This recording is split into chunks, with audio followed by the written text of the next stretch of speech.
সংবাদ সম্মেলন করে আপনি বলেছেন 2018 সালে আওয়ামী লীগের সঙ্গে জোটবদ্ধ হয়ে নির্বাচন করা ভুল ছিল, আর 2024 সালে আওয়ামী লীগের সঙ্গে জোট না করে নির্বাচনে অংশ নেওয়া সঠিক সিদ্ধান্ত ছিল। কিন্তু আমরা সেটাই দুটিকেই দেখতে চাই যে, বা কেউ কেউ এটিকে দেখতে চায় যে মাহি ভাই এটা হচ্ছে আপনার সুবিধাবাদী একটা অবস্থান। আপনি 2018 সালে এক ধরনের সুবিধাবাদ নিয়ে আসলে নির্বাচনে গিয়েছিলেন, 2024 সালে আপনার সাথে বনিবনা হয়নি বলে আপনি সেই নির্বাচনে যান নাই। কিন্তু বাংলাদেশের রাজনীতিতে শেখ হাসিনা গত 15 বছর যে দুঃশাসন, যে অপকর্ম চালিয়েছেন, তাকে শক্তিশালী করতে তার পাশে থাকতে আপনার একটা সক্রিয় অবস্থান ছিল। কেউ কেউ বলে থাকেন মাহি ভাই ডোন্ট কিল মি, এটা আমার প্রশ্ন না, অনেকেই এই প্রশ্ন করে থাকেন। মাহি ভাই আপনার কাছ থেকে একটু আমরা এটা শুনতে চাই। জি, থ্যাংক ইউ, ধন্যবাদ খালেদ ভাই।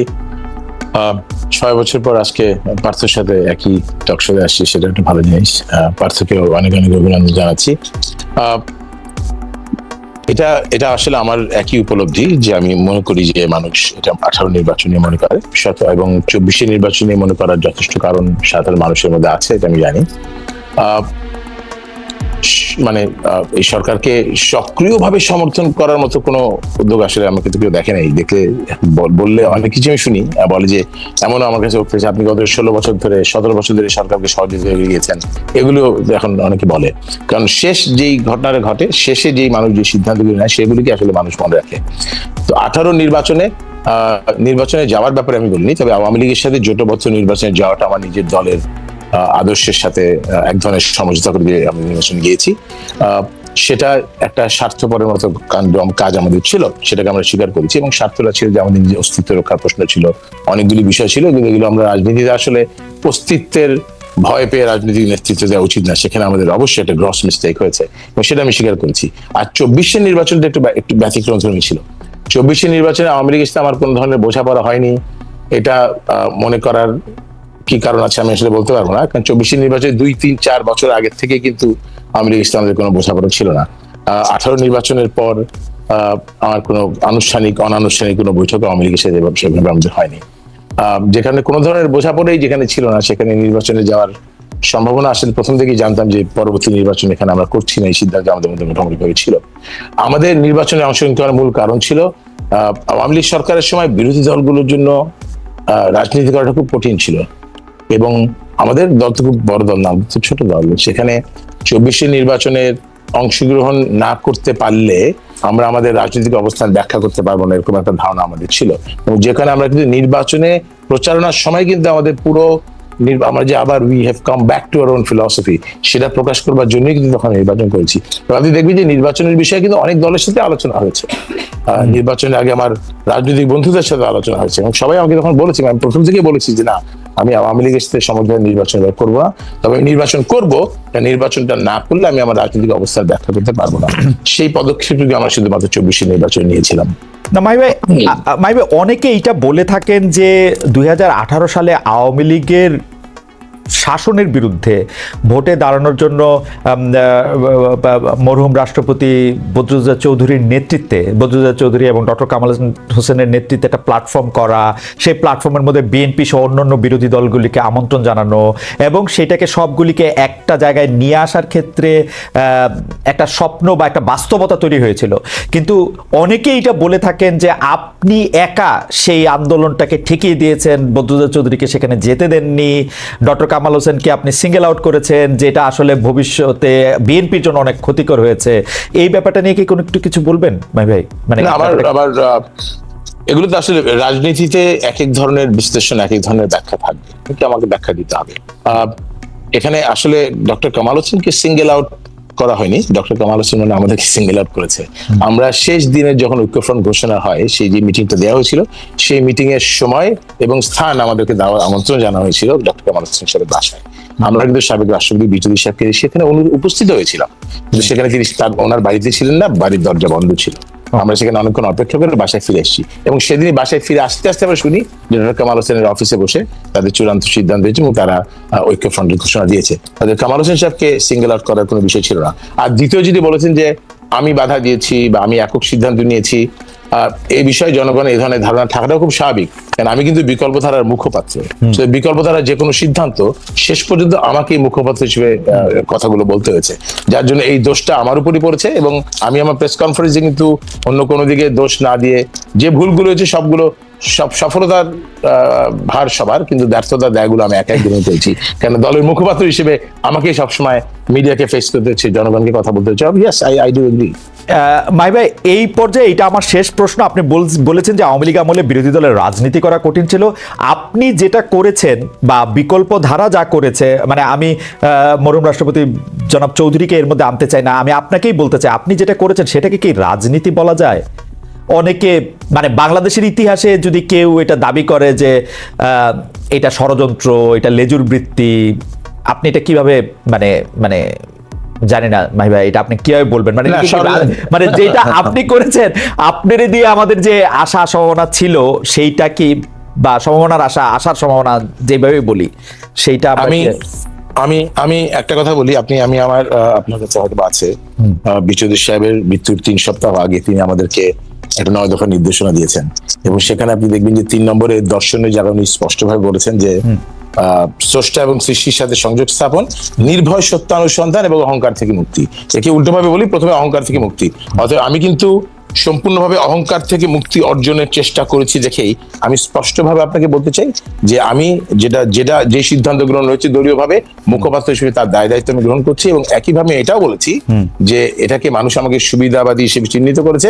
আমি এটাও বলেছি এই কারণে, এই সিদ্ধান্তের কারণে আমার নেতৃত্বের প্রতি আস্থা হ্রাস পেয়েছে, দলের জনপ্রিয়তা হ্রাস পেয়েছে। তো এর চাইতে বেশি সত্য অনুসন্ধান করা হয়তো বা আরো যদি কিছু বাকি থাকে সেটা করতে আমার কোনো আপত্তি নাই, যাচ্ছে ডিফারেন্ট পয়েন্ট। কিন্তু এখানে আমি মনে করি যে কাজটা আমরা, যে সিদ্ধান্ত আমরা নিয়েছি, এটা প্রচলিত রাজনীতির এরকম সিদ্ধান্ত অনেক হয়েছে, কিন্তু বিকল্প ধারার স্বপ্ন দেখে এ ধরনের প্রচলিত রাজনীতির সিদ্ধান্ত গ্রহণ আমাদের একটা গ্রস মিস্টেক ছিল, সেটা আমরা স্বীকার করছি। মাই ভাই, আপনাকে ধন্যবাদ। আমরা পরে যখন আবার আপনার কাছে আসবো, বিএনপির সাথে বর্তমান আপনার সম্পর্ক এবং সেইটা নিয়ে আমরা কথা বলবো, তার আগে আমরা একটু জনাব আন্দালিব রহমান পার্থের সাথে আমরা একটু কথা বলতে চাই। জনাব আন্দালিব রহমান পার্থ, আপনি একজন রাজনীতিবিদ হলো আমি আপনাকে খুব রেট করি একজন রাজনৈতিক বিশ্লেষক হিসেবেও, যে মানে যেহেতু আপনি টক শোতে প্রচুর আপনাকে কথা বলতে হয়, অনেক প্রশ্নের জবাব দিতে হয়, এবং অনেক ক্ষেত্রে আপনাকে বিভিন্ন ভবিষ্যতে কথা বলতে হয়, এবং এর অনেকগুলি, আমার স্বীকার করতে দ্বিধা নেই, অনেকগুলি মিলেও যায়। আমি এই জন্য আপনাকে একটু ফরওয়ার্ড লুকিং প্রশ্ন করতে চাই যে গত কয়েক বছর ধরে জনাব তারেক রহমানই আসলে বিএনপির হাল ধরে আছেন। বেগম খালেদা জিয়া চিকিৎসার জন্য লন্ডন গেলেন, শেখ হাসিনা জনরোষে বাংলাদেশ থেকে বিতাড়িত। রাজনীতির এই পরিবর্তনটা আপনি আসলে কিভাবে দেখছেন? নতুন নেতৃত্বে নতুন রাজনীতির সূচনা কি হতে চলেছে? বিশেষ করে 90-এর পর যদি আমরা আওয়ামী লীগ ও বিএনপির শাসনকাল যদি বিশ্লেষণ করি, সরকারে বা ক্ষমতায় এলে মানে এটা একটা, এই প্রশ্ন বারবার হচ্ছে যে তারা যে গণতান্ত্রিক থাকবেন, কর্তৃত্ববাদী হবেন না, সেরকম কি মনে হচ্ছে? মানে এই নেতৃত্বে যারা আছেন, এটা তো অবশ্যই ঠিক, জনাব তারেক রহমানই আসলে 20-22 বছর ধরে অন্ততপক্ষে দলের ডেপুটির হালটি ধরে আছেন, কিন্তু মানে এই নেতৃত্বের ক্ষেত্রে কি কোনো পরিবর্তন আসছে? ব্যক্তি মানুষ না, আদর্শের, দৃষ্টিভঙ্গির, আপনি কিভাবে দেখছেন?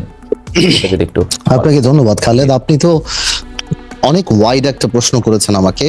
আমি একটু ব্যাকগ্রাউন্ডে যাব। দেখুন, আপনি সমষ্টিগতভাবেই যদি বাংলাদেশের রাজনীতির অবস্থা দেখেন, গত 17 বছরে যে একটা ভীতির সংস্কার, ভীতির একটা সংস্কৃতি আমাদের রাজনীতিতে ছিল, যার কারণে 17 বছর কিংবা 20 বছরে ভালো মানুষগুলি রাজনীতি থেকে দূরে সরে যায়।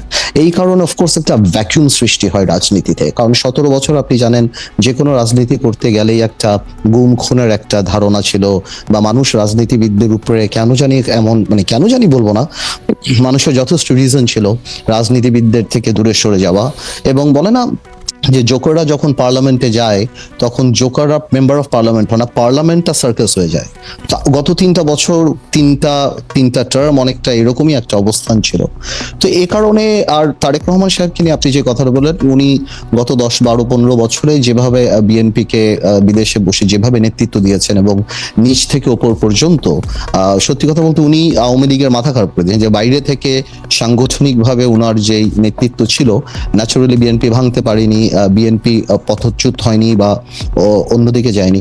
তো সেই ক্ষেত্রে দলের মধ্যে এবং আমি মনে করি সারা বাংলাদেশে ওনার একটা আলাদা গ্রহণযোগ্যতা আসছে। এখন বিএনপি সামনের দিকে যদি ক্ষমতায় আসে, তাহলে বিএনপি কি করবে সেটা নির্ভর করে সত্যি কথা বলতে বিএনপির সমষ্টিগতভাবে বিএনপির মানসিকতার উপরে, বিকজ আপনার ডেমোক্রেসি তো অ্যাকচুয়ালি ইজ আ মাইন্ডসেট। আপনি আপনার বিরুদ্ধের কথাকে সুযোগ দিলে ডেমোক্রেসি থাকবে, আর সুযোগ যদি আপনি না দেন তাহলে ডেমোক্রেসি থাকবে না। তো এটা সম্পূর্ণরূপে একটা মাইন্ডসেটের ব্যাপার। এখন বিএনপি যদি ওনার কর্মকাণ্ডে বা বিএনপির কর্মকাণ্ডে যদি সেই রিসিপিয়েন্ট বা ওই রিসিভিং এন্ডে থাকতে পারে বা ওই মানসিকতা থাকতে পারে, এবং এই 17 বছর এত কিছু দেখার পরে যে আপনার রাষ্ট্র পরিচালনায় ব্যর্থতা বা পতন, বা যেটা পতন বলবো না, আওয়ামী লীগের তো, যেটা আমি আপনাকে আনঅফিসিয়ালিও বলেছি যে আওয়ামী লীগ এমন একটা রাজনৈতিক দল যার বাংলাদেশে শুধু রাজনৈতিক পতন হয় না, এই সামাজিক পতনও হয়েছে। যে এই ধরনের সামাজিক পতন আগে হয়নি, বিকজ আওয়ামী লীগের অবস্থানটা, আওয়ামী লীগের অ্যাট্রসিটিটা, আওয়ামী লীগের দুর্নীতি বা সবকিছু একটা হাউস ওয়াইফের কাছে, একটা সাধারণ শিশুর কাছেও চলে গিয়েছিল, এবং এই লাস্টে যে এই গণহত্যাগুলি। তো আমি সেটাই বলবো যে এখন তো আর নির্দিষ্ট শত্রু লাগবে না আমাদের পতনের জন্য। আমরা যদি আওয়ামী লীগ থেকে শিক্ষা না নেই, আমরা যদি ডেমোক্রেসি প্র্যাকটিস না করি, তাহলে অদৃশ্য শত্রু আমাদেরকে সেটা করে দিতে পারে। তো আমার মনে হয় ভবিষ্যৎ তো আর আমি বলতে পারবো না, এটা এর উপর নির্ভর করে। আজকে পর্যন্ত আমি আমার জায়গা থেকে বিএনপির সাথে যতখানি কথা বলেছি, যতখানি রাজনীতি করছি, আমি যথেষ্ট অ্যাকোমোডেটিভ। এবং আপনি যদি ইদানিংও দেখেন বিএনপির 31 দফা থেকে আরম্ভ করে অন্য সবকিছু, বিএনপি আমাদের সবার সাথেই কথা বলছে, সবার কাছ থেকে ড্রাফট নিচ্ছে, সবার কাছ থেকে উপদেশ নিচ্ছে, তারপর ওনারা এটা বাস্তবে আসছে। তো আমি যথেষ্ট অ্যাকোমোডেটিভ নেচার বিএনপির দেখতে পাচ্ছি। সো ইনশাল্লাহ আমি প্রোগ্রেসিভ থিঙ্কিং, আমি মনে করি আর খারাপ কি হবে, ইনশাল্লাহ ভালোই হবে। পার্থ, আমি ভবিষ্যতের জায়গা থেকে এখন শুধু বর্তমানে পাটাতনে একটু আসতে চাই। আপনি জানেন যে 24-এ ছাত্ররা রাজনীতির গতিপথ, মানে ছাত্রদের নেতৃত্বে রাজনীতির গতিপথ যেভাবে পাল্টে গেছে বা পাল্টে দিয়েছে ছাত্ররা, সেখানে আপনারা যারা 53 বছরের বাংলাদেশ রাজনীতির দ্বিতীয় বা তৃতীয় প্রজন্ম, মানে আপনাকে যদি আমি বলি, তাদের রাজনৈতিক প্রাসঙ্গিকতা বা রাজনীতিটা কি আগের মতো আর আছে? আপনারা কি নতুন করে কোনো কিছু ভাবছেন? আপনি নতুন করে কিছু ভাবছেন কিনা, মানে আমি আপনারা, এটা অনারিফিক প্লুরাল পার্থ। তো কারণ হচ্ছে যে অনেক ক্ষেত্রে আমরা এক ধরনের ক্যান্সেল কালচার দেখতে পাচ্ছি।